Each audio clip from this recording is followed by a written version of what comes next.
바라보고 기다리라 라는 말씀으로 하나님 말씀 같이 나누겠습니다. 이스라엘 백성들을 주변에서 계속해서 옆구리의 가시처럼 힘들게 하고 또 괴롭게 했던 주변의 국가들이 여럿 있습니다.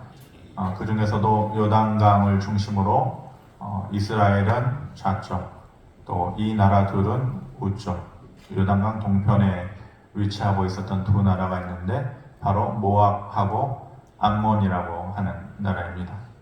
한 나라가 쳐들어와도 위태할 텐데 두 나라가 서로 힘을 모으고 또 에돔 사람까지 힘을 더하여서 지금 남유다를 치고 있는 것이죠. 그러니까 형국으로 보면은 이 전쟁은 절대적으로 이스라엘 사람들에게 불리한 전쟁인데 여호사밧 왕이 전 백성들을 다 대상으로 금식을 선포해요.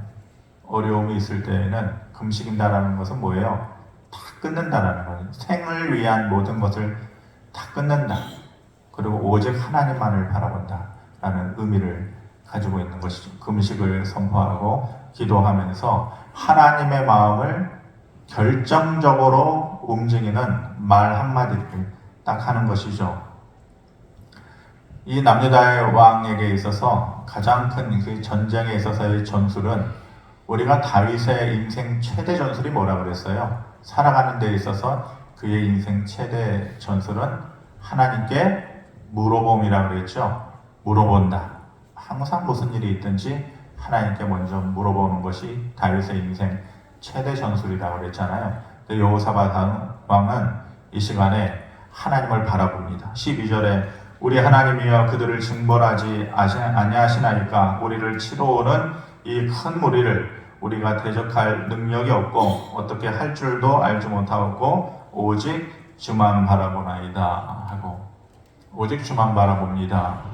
사실 이 당시에 남유다는요 앞에 성경 구절을 보면은 그렇게 나라가 약하지 않았어요. 무기도 많이 만들어놨고 또 싸울 수 있는 전쟁에 나갈 병력들도 꽤 있고 그래서 이 말은 진실되게 바라보면은 완전한 진실은 아니죠. 그래서 우리가 대적할 능력이 없다 이건 아니에요. 어느 정도의 대적할 능력은 가지고 있었어요. 그렇지만은 눈에 보이는 그들의 힘보다 중요한 것은 오직 주만 바라보겠다라고 하는 그 마음이었죠. 그랬을 때에 하나님의 사람을 통해서 하나님께서 뭐라고 응답해 주시느냐 17절 말씀 우리 같이 한번 보겠습니다. 시작. 이 전쟁에는 너희가 싸울 것이 없나니 대열을 이루고 서서 너희와 함께한 여호와가 구원하는 것을 보라. 이 전쟁에서는 너희가 싸울 것이 없다.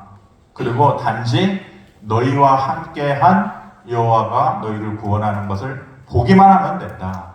이렇게 말씀하셔요. 그 남유다 왕의 그 믿음과 그 믿음의 말 하나님께서 기뻐하신 것이죠. 그래서 이 싸움은 내가 대신 싸워줄 것이고 너희들은 아무것도 할 것이 없다. 근데 이 말씀 가만히 보면 어디서 본 듯한 말씀이죠.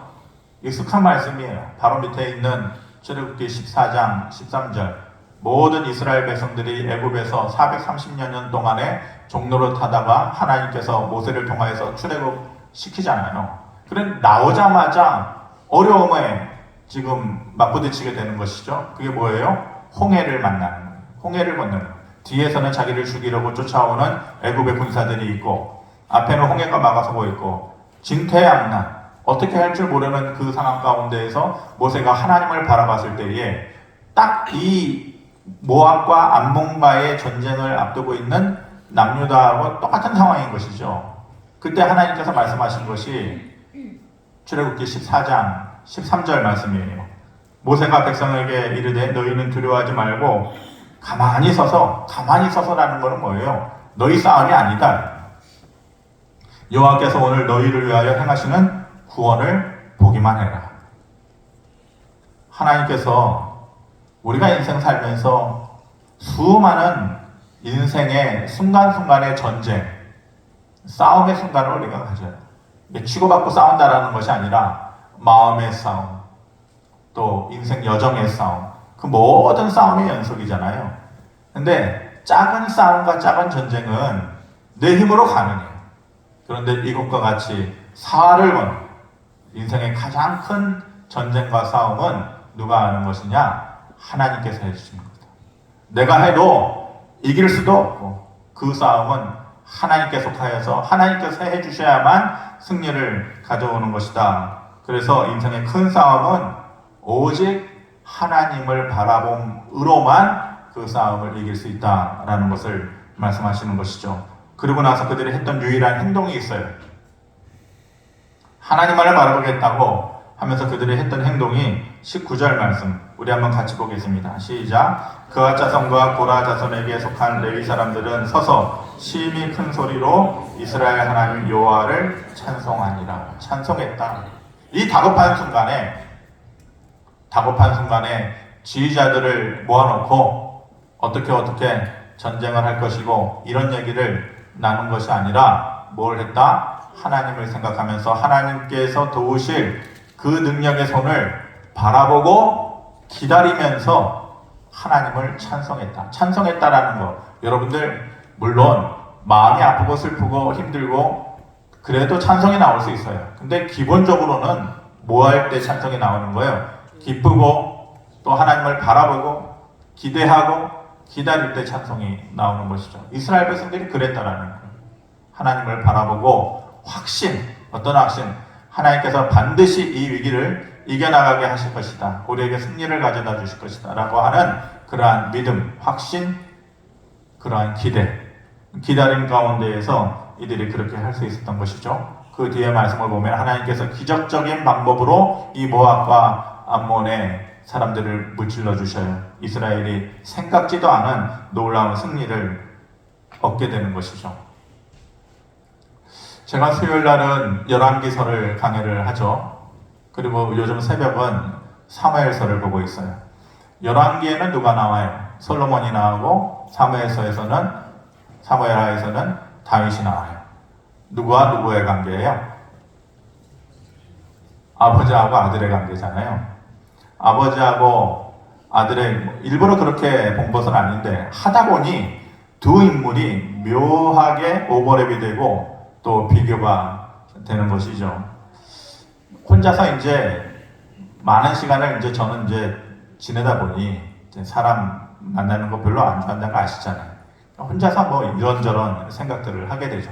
상상들을 하게 되는 거예요. 상상들. 성경을 보면서 성경에 있는 뒷배경이 어떻고 또 거기에서 어떻게 전개가 될 것 같고 이런 생각들을 이제 주로 하죠.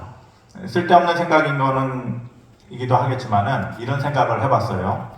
11개에 나오는 사무엘에 나오는 아버지 다윗하고의 삶인데 죽을 때에 그들의 마지막 말이 무슨 말일까?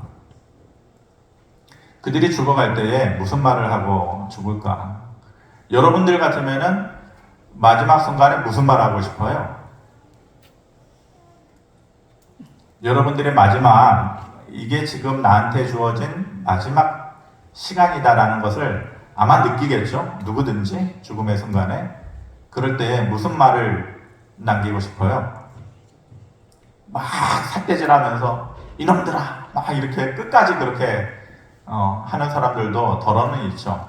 그런데 혼자서 상상해 보니까 다윗의 말과 솔로몬의 말에 차이가 있어요. 물론 그렇게 실제적으로 그들이 죽으면서 했다라고는 장담 못하지만은 그들의 그러한 삶의 태도가 그들의 삶의 철학이 성경 말씀에 그대로 나와 있어요. 그게 이제 증명이 되고 검증이 되는 말이죠. 죽을 때 그 말을 꼭 했는지 모르겠지만은 다윗은 이 말을 했을 것 같아요. 다윗은 내 인생 살면서 내게 부족함이 없었다. 시편 23편 1절이죠. 여호와는 나의 목자시니 내게 부족함이 없으리로다. 사람이 살면서 마지막 그 순간에 내가 인생 70년, 80년 혹은 90년 살아보니 여러 어려움이 있었는데 그래도 내게는 부족함이 없었다.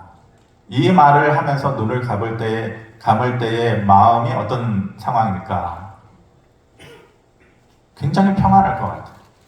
근데 솔로몬은 죽을 때에 이런 말을 했을 것 같아요. 여러 번 얘기하지만은 성경에 그런 말은 안 나오지만은 검증은 돼요. 솔로몬은 야, 내 인생 참 화려했다. 정말 이 세상에 태어나가지고 마음껏 즐기다가 내 인생 한바탕 신나게 놀고 간다. 그런데 뭔가 아쉬운 이 마음은 뭘까? 아마 그랬을 것 같아요. 그래서 다윗은 시편 23편 1절에서 내게 부족함이 없으리로다 라고 얘기를 했지만 솔로몬은 그 인생의 후반전에 전도서를 쓰잖아요. 전도서의 주제가 뭐예요? 인생이 헛되고 헛되다. 살아보니 인생이 헛되고 헛되다 그렇게 얘기하잖아요. 그러니까 그가 눈을 감는 마지막 순간에 다윗하고는 달랐을 것 같아요. 나 오늘 한바탕 신나게 놀고 가는데 내 인생이 빈구석 뭔가 허전한 헛된 것 같은 이 마음 어떻게 하냐. 아마도 솔로몬이 죽을 때에 그런 말을 하지 않았을까. 그 차이가 어디서 나는가. 다윗과 솔로몬의 그 말의 차이가 뭔가. 하나님을 바라보면서 나오는 겁니다. 하나님을 바라보고. 다윗은 인생의 전반, 중반, 후반 모든 순간에 하나님을 바라봄에 변함이 없었어요. 근데 솔로몬은 어때요? 인생의 후반부에 들어서면서 하나님을 바라보는 것이 점점 사라져가요. 약해져가요. 그래서 하나님께서 경고를 해도 듣지 않고, 그래서 그의 인생이 아버지 다윗하고는 달랐다. 내 인생이 많은 것이 채워졌지만은 왠지 허전하다. 이런 말을 할 수밖에 없었던 것이죠.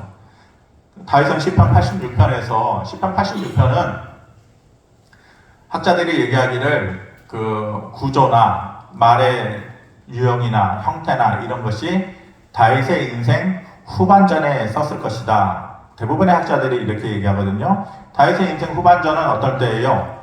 사울에게 쫓기면서 청년 때에 그렇게 힘겹게 도망 생활을 했던 그 모든 어려움의 시기가 이제 종식되어지고 이스라엘에서 12지파에 의해서 왕으로 추대돼서 왕으로 살았던 다윗의 인생이잖아요. 그 왕으로 살았던 다윗의 인생이니까 부족할 것이 뭐가 있겠어요?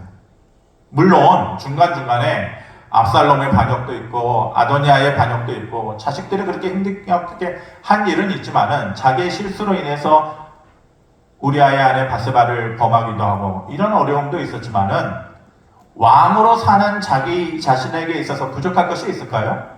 그런데 실질적으로 다윗은 이렇게 얘기해요.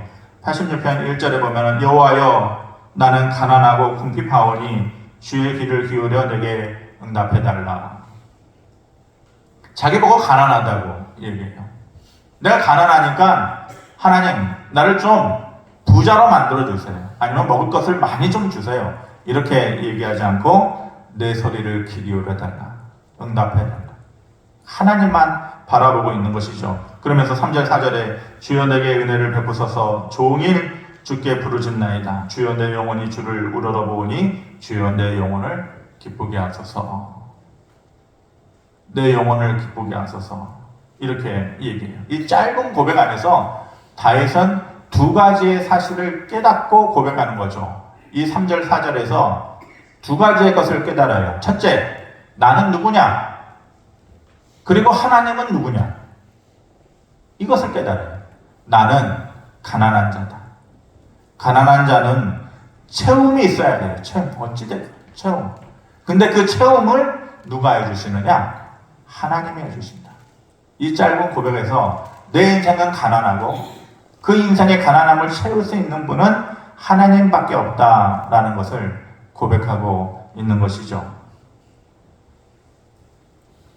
그러면서 내 영혼을 기쁘게 하소서 이렇게 얘기하죠. 내 영혼이 기쁘게 된다라는 것은 내 마음속 깊은 곳이 기쁘게 된다라는 것이죠. 겉으로 드러나는 기쁨 그것이 아니라 억지로 기뻐하는 거 혹은 막 끌어올려서 기쁘게 되는 것이 아니라 내 영혼이 기쁘게 되는 것은 내 진짜 안에서 평안한 마음이 솟아나기 때문에 그런 것이에요.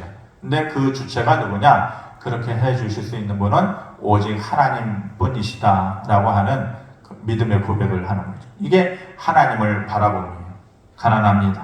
내가 어떤 상황에 있어도 나는 가난해. 내가 돈이 많고 뭐 집이 크고 그런 것을 다 떠나서 나는 하나님 앞에 가난한 사람입니다. 그래서 나는 하나님이 정말 필요합니다. 이렇게 고백을 하는 거예요. 하나님을 바라보면 하나님께서 그 다윗을 기뻐하지 않을 수가 없는 것이죠. 출애굽 이후에 40년의 이스라엘 백성들의 광야 생활을 보면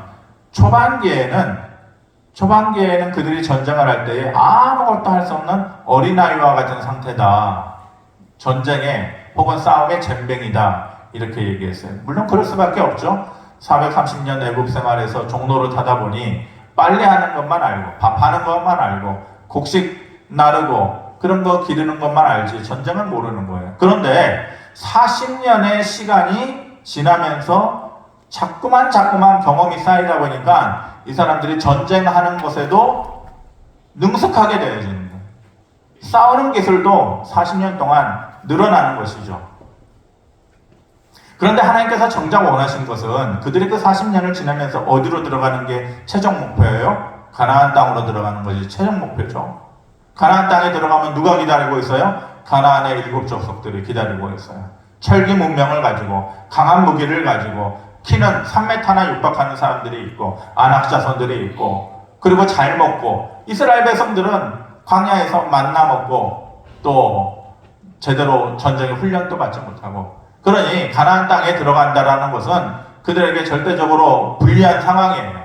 그들을 정복해서 이기려고 하면은 체력도 좋아야 되고 싸움의 기술도 늘어나야 되고 근데 이스라엘 백성들이 40년 지내오면서 그런 것들이 어느 정도 훈련이 되어졌단 말이에요. 그런데 하나님께서 정작 원했던 것은 너희들이 가나안 땅에 들어가려고 하면은 준비해야 된다. 뭘 준비해야 되느냐? 싸움의 기술도 준비해라. 전쟁의 무기도 준비해라. 그들은 너희보다도 훨씬 강하다. 그러니까 싸우는 기술을 준비를 해라. 그러면서 40년을 뺑뺑이 돌린 게 아니라 이 말이에요. 하나님께서 그 오랜 기간 동안 그들이 가나안 땅에 들어가서 정복전쟁을 하기 전에 준비해야 될 것은 단 한 가지 뭐냐? 싸우는 것은 내가 한다. 그러니까 너희는 나만 바라보는 법을 배워라. 그것을 가르치기 위해서 광야 40년을 돌렸던 것 아니에요? 아말렉과 싸움에 있어서 우리가 잘 알듯이 높은 산 위에 모세가 하늘을 향해서 손을 올리면 오래 우리의 주제하고도 똑같잖아요. 하나님을 향해서 손을 올리면은 그게 전쟁의 기술이 아니잖아요. 손을 올리면은 이스라엘 백성들이 이기고 손이 내려오면은 이스라엘 백성들이 지고 올리면 이기고 내려오면 지고 뭐예요? 하나님을 바라보면 너희들이 전쟁의 싸움의 기술과는 상관없이 너희가 이기는 삶을 살 거야. 그러니까 너희들은 나만 바라봐라. 나만 바라봐야 된다. 그 법을 배워라. 40년 동안 그것을 교육하신 거예요. 그들을 이기기 위해서는 체력을 키워야 돼. 기술을 키워야 돼. 무기를 많이 만들어야 돼. 절대 이러지 않았다고요. 사람들이 삶을 살면서 여러 가지 기술은 많이 이제 전문가가 되죠. 어떻게 하면 돈을 더 많이 모을까? 어떻게 하면은 아파트의 평수를 더 많이 키울까? 어떻게 하면 사람들 앞에서 좋은 명예를 가질까? 이런 살아가는 데 있어서의 기술은 전문가가 되어져요. 마치 이스라엘 백성들이 가나안의 그 7 족속하고 싸울 때에 무기는 우리가 뭘 가져야 될까? 싸움의 전술은 뭘 할까? 키 큰 사람들을 이기기 위해서는 어떤 체력을 키워야 될까? 이거를 만약 그들이 그만 준비를 만약 했다면은 그런 것에 대한 고민을 하는 것처럼 사람들이 어떻게 하면 돈을 벌지? 어떻게 하면 성공하지? 어떻게 하면 좀 유명해지지? 그런 것에 있어서는 사람들이 전문가가 된다고요. 여기도 그런 전문가들 많이 계시겠죠? 근데 정작 원하는 것은 하나님께서 원하시는 것은 그게 아니었다 이 말이에요. 너희들은 그런 기술을 키우는 건 나는 원치 않는다. 너희들은 싸움에 있어서 가만히 있고 내가 너희들을 구원해 주는 것을 너희들은 바라봐라. 이것을 배워야 된다. 이것을 익혀야 된다. 하나님께서 정작 원하시는 것은 그것이었어요. 그것을 깨닫은 사람들은 가나안 땅에 들어가는 것이고, 그거를 깨닫지 못하고 불평하고 원망하고 자기 힘으로 살려고 하는 사람들은 가나안 땅 들어가기 전에 이미 1세대가 다 광야에서 죽은 거예요. 그 어떤 마음과 어떤 믿음과 어떤 마음의 자세로 살아가야 되는가, 우리가 그것을 분명히 할 줄 알아야 되는 것입니다. 하나님을 바라보는 그런 것은 점점 우리가 약해져요. 마치 솔로몬처럼 엇박자로 사는 거죠. 우리의 인생이 실패할 수밖에 없는 것이죠. 제 주변에 시각장애인 형이 있다고 한번 말씀드렸었죠. 시각장애인은 시력을 잃어버려요. 아시다시피 시력이 약하지만은 청각, 촉각은 엄청납니다. 주변에 그러신 분들이 있으면 아마 아실 거예요. 보지는 못하지만은 보통 사람들의 몇 배 이상 되는 청각, 굉장히 민감합니다. 심장 소리까지 다 들어요. 기분이 좋고 안 좋고 이런 걸 다 느껴요. 손으로 이렇게 손을 잡고 가면, 이제 보통은 시각장애인들이 정상 일반인들이 손을 잡고 이렇게 도와준다라는 식으로 손을 잡고 이렇게 이끌어주는 거 싫어해요. 그런 것을. 그런데 이제 친하다 보니 손을 잡고 이렇게 손목을 잡고 가면은 뭐가 느껴질까요? 맥박이 느껴지겠죠, 맥박. 그러면은 내가 기분이 좋은지 안 좋은지 어떤 마음인지를 금방 눈치채요. 참 희한합니다. 그러니까 이 촉각하고 청각은 굉장히 뛰어난 것이죠. 그러니까 우리가 인생 살면서 어떤 경우에는 잃는 게 있다. 시각장애인들은 시력을 잃겠죠. 근데 인생의 공평한 것은 잃는 게 있으면은 한편으로는 또 얻는 게 있다라는 것이죠. 항상 똑같지는 않지만은 하나님께서 어느 정도는 그런 밸런스를 맞춰주시는 것 같아요. 잃는 게 있으면은 얻는 것도 있다. 시력을 잃지만은 청각하고 촉각은 굉장히, 감각은 뛰어나게 하시죠. 우리가 나이 들면서도 똑같은 것 같아요. 나이 든다라고 하는 것은 많아지는 것은 아니에요. 강해지는 것도 아니고 높아지는 것도 아니고 다 그래프가, 인생 그래프가 하향 곡선을 이루게 되죠. 몸도 약해지고 마음도 약해지고 지식도 희미해지고 시력도 약해지고 다 사라지는 거예요. 항상 그럴까요? 조금 전에 얘기한 것처럼 잃는 게 있으면 뭐 하는 게 있다? 얻는 것도 있다. 그 나이 듦도 그런 것 같아요. 잃는 게 있으면 체력도 약해지고 또 마음도 약해지고, 그렇지만은 한편으로는 얻는 게 있어요. 아니, 얻는 게 있어야 돼요. 특별히 하나님 앞에서의 하나님의 백성은 얻는 게 있어야 돼요. 나이 들면서. 그게 뭐냐? 하나님을 향한 영적 집중력. 그전에는 젊었을 때는 내 힘으로 먹고 살고 신나고, 그러니 나한테 집중이 되고 내 주변 사람들한테 집중이 되고, 그러니 하나님께 집중할 수 있는 법을 배울 시간도 없고 배우지도 못하고. 근데 나이 들고 보면은요, 나 혼자만의 시간이 많아지고 몸도 약해지고 마음도 약해지고 사람 쪽은 잃어버리게 되고, 그렇지만은 뭘 얻어야 되는 거예요? 하나님 쪽을 얻어야 돼요. 잃는 게 있으면은 얻는 게 있어야 된다.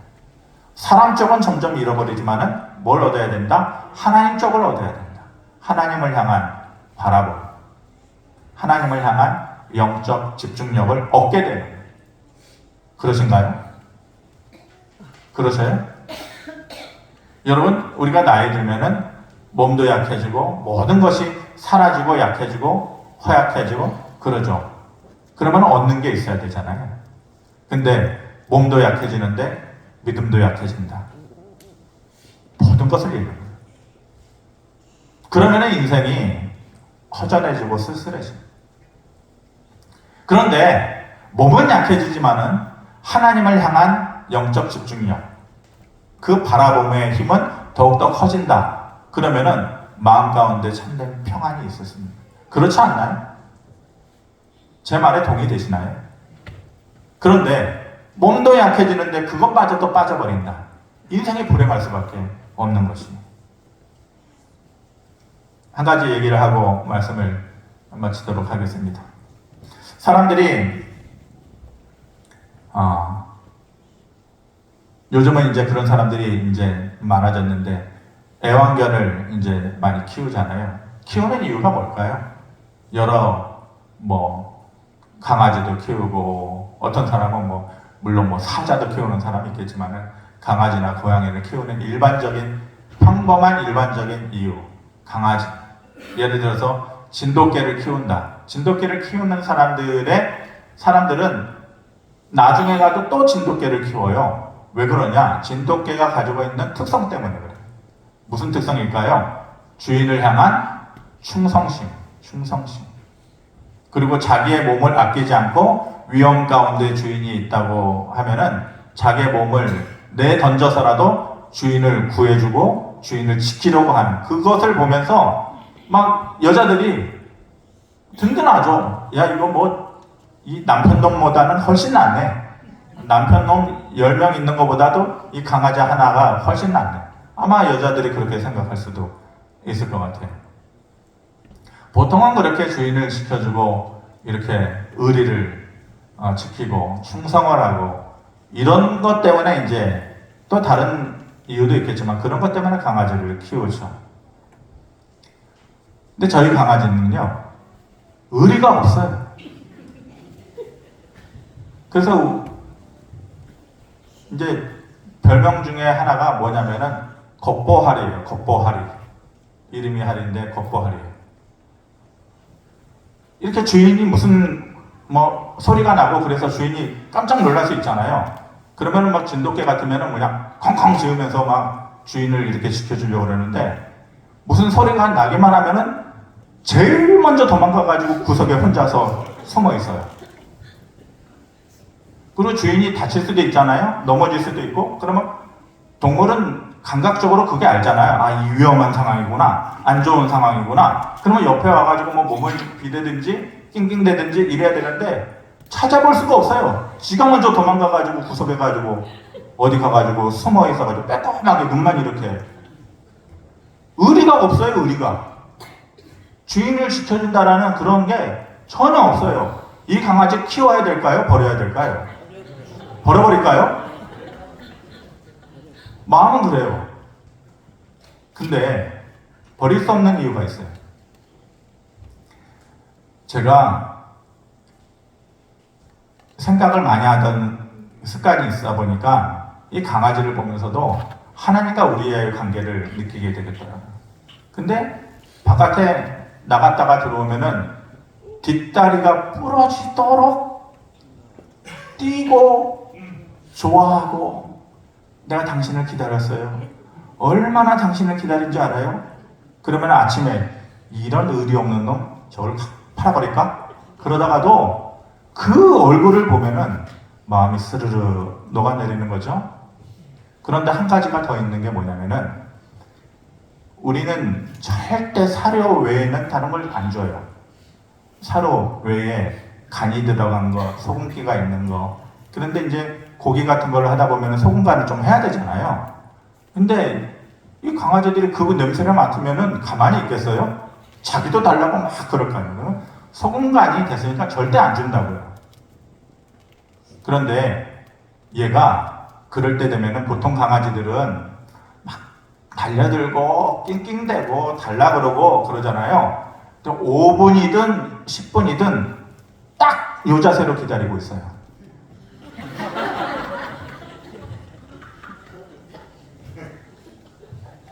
한 발도 안 움직여요.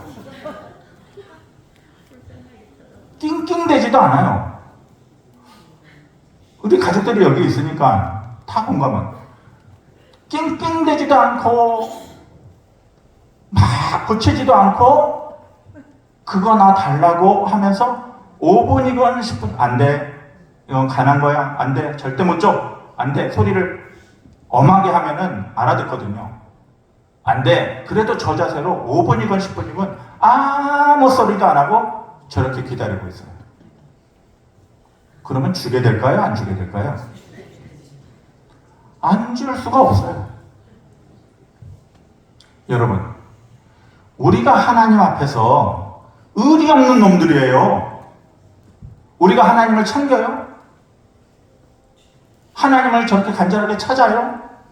그럼 하나님께서 그렇게 생각하실 것 같아요. 이런 의리 없는 놈들. 내가 너희들을 평생을 돌봤는데 너희 먼저 도망가느냐? 너희 살 구석만, 살 방법만 찾느냐? 그런 마음이겠죠. 하나님도. 그런데 하나님을 찾을 때에 뒷다리가 부러지도록 하나님 저 좋아요. 하나님 기다렸어요. 보고 싶었어요. 그렇게 하나님을 찾고 부르면은 그 마음이 어떨까요? 그리고 우리가 하나님 앞에서 구하는 기도 제목이 있겠죠. 주세요, 주세요. 하나님 주세요. 안 줄 거예요? 안 주면 나 교회 안 나가요. 막 이렇게 보채지 않고 저렇게 그냥 바라봐요. 저렇게 바라본다라는 거에 무슨 마음이 있을까요? 그 마음까지 내가 못 잊겠지만은 분명히 줄 거야. 반드시 줄 거야. 이런 확신이 있지는 않을까요? 그럼 확신이 있으니까 저 자세로 그냥 기다립니다. 우리와 하나님과의 관계가 저는 그래야 된다고. 의리 없는 놈들이죠. 못된 놈들이죠. 근데 하나님을 바라볼 때에, 하나님의 이름을 부를 때에 하나님, 내 마음이 이렇게 뛸 듯이 기뻐요. 이렇게 하나님을 바라보고 또 구할 것이 있으면은 반드시 주실 거죠? 저 한번 얘기했습니다. 보채지 않을게요. 나는 당신이 줄 것을 반드시 믿어요. 이러는.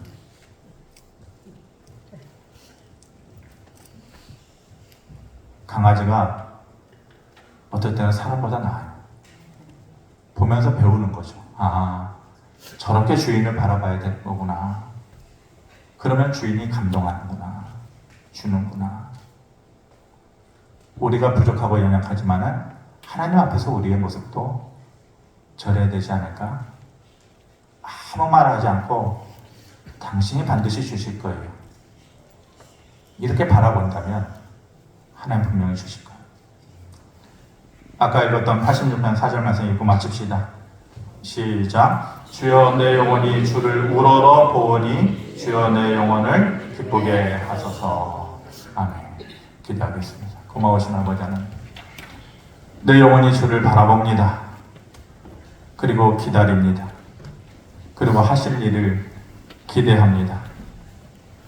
내 스스로는 만들어낼 수 없는 깊은 곳에 내 영혼의 기쁨을 하나님께서 허락하여 주시고, 내가 살아있는 것이 내 힘이 아니요 하나님의 대신 싸워주시는 능력이라는 것을 매 순간마다 느끼면서 감사할 수 있는 그런 삶을 살아갈 수 있도록 은혜를 더하여 주시옵소서. 예수 그리스도 이름으로 기도하옵나이다. 아멘.